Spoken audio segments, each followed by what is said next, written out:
Hello les amis, j'espère que vous allez bien. Donc aujourd'hui dans cette vidéo, je vais vous dire comment démarrer en bourse avec 100 € avec une méthode simple. Mais avant, si ce n'est pas déjà fait, je vous rappelle que vous pouvez recevoir gratuitement ma sélection de livres sur l'indépendance financière en cliquant sur le bandeau qui apparaît sur la vidéo. Donc effectivement, aujourd'hui, je vais vous donner une méthode simple pour démarrer en bourse avec 100 € parce qu'en fait, on me demande souvent comment démarrer en bourse avec seulement 100 €, car effectivement, pour la bourse, cela peut paraître une petite somme, mais sur Internet, généralement, on va vous dire qu'il faut démarrer avec 1000 €, voire 10 000 € en bourse, et ce qui, pour la plupart d'entre vous, n'est pas possible financièrement, ce que je peux tout à fait comprendre. Alors d'abord, il faut comprendre que 100 € en bourse, ça va pas être un one-shot. Effectivement, pour gagner des revenus qui monteront régulièrement en bourse, vous devrez continuer à mettre de l'argent très régulièrement. Donc tous les mois étant une bonne échelle de temps et 100 € une bonne échelle d'investissement mensuel pour une stratégie des dividendes. Ce que je veux dire par là, c'est que quand on vous dit qu'il faut démarrer en bourse avec 1000 €, 10 000 €, eh bien ça c'est pas possible. Mais par contre, ce qui va être beaucoup plus facile, en tout cas pour vos finances, c'est de mettre 10 fois 100 € pendant 10 mois ou mettre 100 € pendant 100 mois, ce qui fait 10 000 €. Ça sera beaucoup plus facile que de mettre d'un seul coup de l'argent. Donc, moi, si j'ai un conseil à vous donner, c'est plus de mettre 100 € par mois ou 100 € quand vous pouvez chaque mois, enfin même tous les 2 mois par exemple, si vous ne pouvez pas, mais l'idéal serait de mettre 100 € par mois en bourse plutôt que 1000 ou 10 000 € d'un seul coup, parce que vous allez perdre du temps à récolter cette somme, alors que vous pourriez le faire donc, en mettant simplement 100 € par mois, ou de temps en temps en tout cas, lorsque vous le pouvez. Ensuite, une fois que vous avez mis l'argent sur votre compte bourse, alors vous devez choisir une action. Et c'est là que ça se complique, parce qu'effectivement, on va pas laisser les 100 € comme ça, à rien faire, sur son compte bourse. Effectivement, on va l'investir tout de suite pour qu'il vous rapporte tout de suite. Donc c'est là que effectivement ça se complique, c'est de choisir une action, de choisir une entreprise, donc de choisir, quand je dis de choisir une action, c'est de choisir une entreprise dans laquelle on va investir en achetant des actions. Alors comment choisir une action rapidement qui me versera des dividendes et donc je suis sûr qu'il ne fera pas faillite demain? Parce qu'effectivement, c'est souvent là que les débutants y bloquent, de peur de perdre leur argent, c'est qu'ils ont peur tout simplement que, la société qu'ils choisissent, dont ils ont des actions, fasse faillite et qu'ils perdent leur action, ou de choisir une action qui ne verse pas de dividendes, ou qui pourrait en verser, si j'en avais choisi une autre, qui pourrait en verser beaucoup plus. Donc effectivement, c'est là où effectivement, ça bloque, et que généralement, on ne fait rien, plutôt que de choisir quelque chose. Donc va falloir déjà comprendre qu'en bourse, enfin pour les débutants, je parle bien sûr, ou pour ceux qui n'ont jamais investi en tout cas en bourse, il faut comprendre qu'en bourse, tant que vous ne vendez pas vos actions, vous ne perdez pas d'argent même si vous avez acheté une action à 10 €. Admettons, vous avez fait une erreur, vous avez acheté des actions d'une entreprise qui vous plaît pas, et puis surtout vous vous inquiétez parce que voilà, vous avez acheté des actions qui valaient 10 € l'unité, puis elles n'en valent plus que 5 €. Voilà quoi, voilà, ça baisse. Vous dites, mais j'ai déjà perdu 5 €. Voilà, mais non, vous n'avez pas perdu 5 € par action. Vous aurez perdu 5 € par action lorsque vous aurez vendu vos actions. Si vous vendez aujourd'hui vos actions. Mais si vous ne les vendez pas, même si elles peuvent continuer à baisser à 4 €, 3 €, 2 €, tant que vous ne les vendez pas, vous n'avez rien perdu. Elles valent encore pour vous 10 €. Donc rien ne leur empêche qu'elles réaugmentent et qu'elles repassent à 10 €, qu'elles remontent à 10 €, à 11 €, etc. Et que vous continuez à gagner de la valeur sur ces actions. Ensuite, la deuxième chose à comprendre, c'est que quand on fait une stratégie des dividendes, le but c'est d'engranger un maximum de dividendes avec le rendement. Pas de gagner de l'argent sur la vente des actions, même si bien sûr c'est doublement agréable de voir de l'argent des dividendes rentrer dans vos comptes bourse, et de voir également que les actions qui ont acheté ont pris de la valeur. Mais cette deuxième chose, que les actions prennent de la valeur, c'est, on va dire, c'est pas la priorité.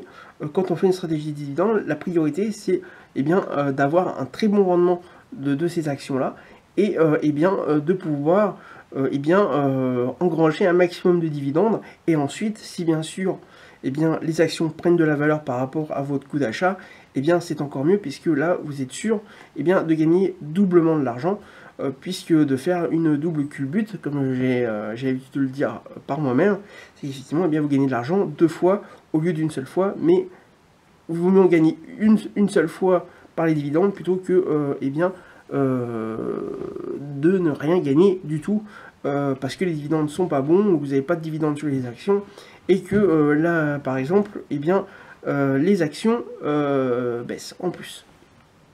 Donc pour choisir une action rapidement et sans risque, il y a une sélection qui est très efficace. Il vous suffit par exemple d'aller sur un site qui s'appelle par exemple boursorama.fr, donc c'est un site spécialisé dans la bourse, par exemple, donc il n'y a pas que ça, hein, qui est dans les activités financières, on va dire. Donc boursorama.fr qui est B-O-U-R-S... Pardon, je recommence. Donc boursorama.fr, B-O-U-R-S-O-R-A-M-A.fr. Donc vous allez sur ce site-là, vous allez chercher la liste des actions qui sont cotées au CAC 40. Donc les CAC 40, c'est les 40 entreprises françaises ayant la plus grosse richesse boursière, donc à la Bourse de Paris. Donc c'est les entreprises qui sont le plus riches au niveau de la bourse. Donc vous n'avez aucun risque, ou alors vous avez 0,0001% de risque qu'elles fassent faillite, puisque c'est des très très grosses entreprises. Ensuite, une fois que vous avez,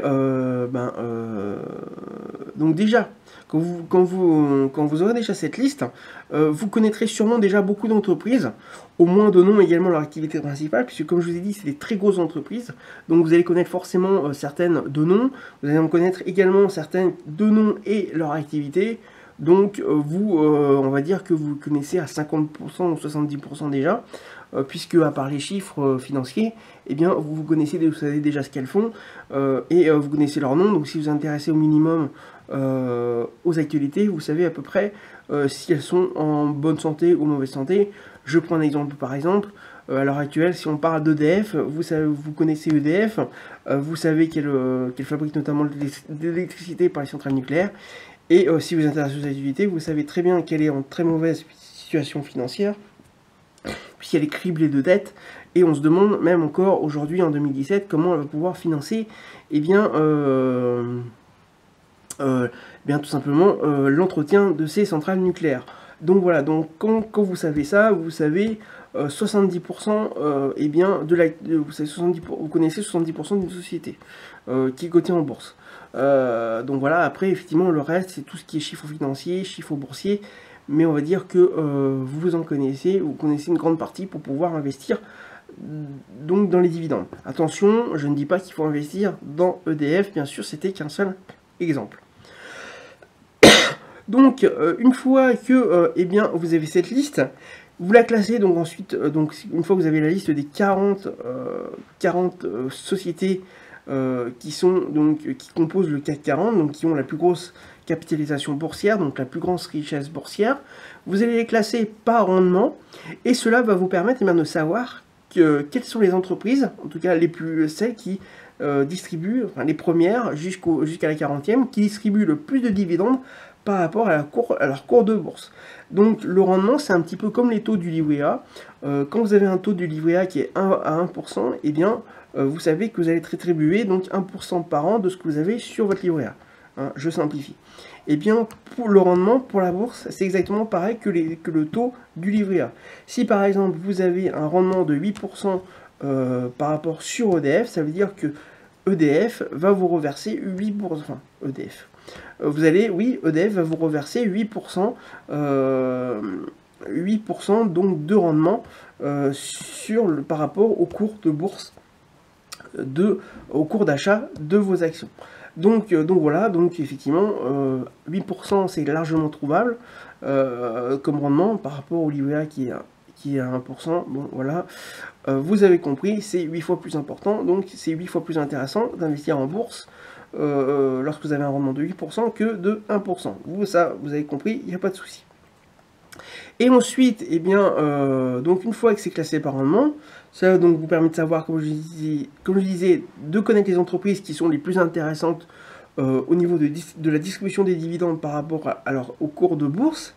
Et afin d'engranger un maximum de dividendes, vous en choisissez une par rapport à ce classement qui est en haut de liste, mais dont vous connaissez le nom et aussi son activité principale, comme je l'ai précisé et comme je l'ai donné en exemple de EDF. Ensuite, il ne vous reste plus qu'à acheter 100 € d'actions de cette société et d'attendre tranquillement que les dividendes soient crédités sur votre compte en temps voulu quand elles sont distribuées. C'est tout ce que vous avez à faire. C'est tout. Vous cherchez une liste sur un site internet, vous les classez par rendement et ensuite vous en choisissez une et vous achetez les actions. Ensuite, vous répétez le processus à chaque fois que vous mettez 100 € sur votre compte bourse avec cette même entreprise ou avec d'autres entreprises, puisque forcément, là, dans l'exemple que j'ai pris, si vous prenez, donc vous en aurez 40, puisque le CAC 40, c'est les 40 entreprises les plus riches boursièrement parlant. Donc vous allez avoir 40, une liste de 40 sociétés. Donc effectivement, vous pouvez continuer avec la même société, ou effectivement, eh bien, vous pouvez continuer avec une autre entreprise qui est dans cette liste-là. Et apprenez également à connaître d'autres entreprises qui sont soit dans cette liste-là, ou dans d'autres, qui ne sont pas dans cette liste-là, ou d'autres entreprises, donc en fait tout simplement, qui n'ont rien à voir avec le CAC 40, qui sont moins riches tout simplement boursièrement, afin de vous demander si vous verriez donc investir dans cette entreprise. Donc vous voyez, c'est pas très compliqué, vous avez un site internet à chercher, où vous avez ensuite une liste à trouver, à la classer par rendement et puis ensuite à acheter vos actions par rapport à la société que vous choisissez de ce classement et de cette liste.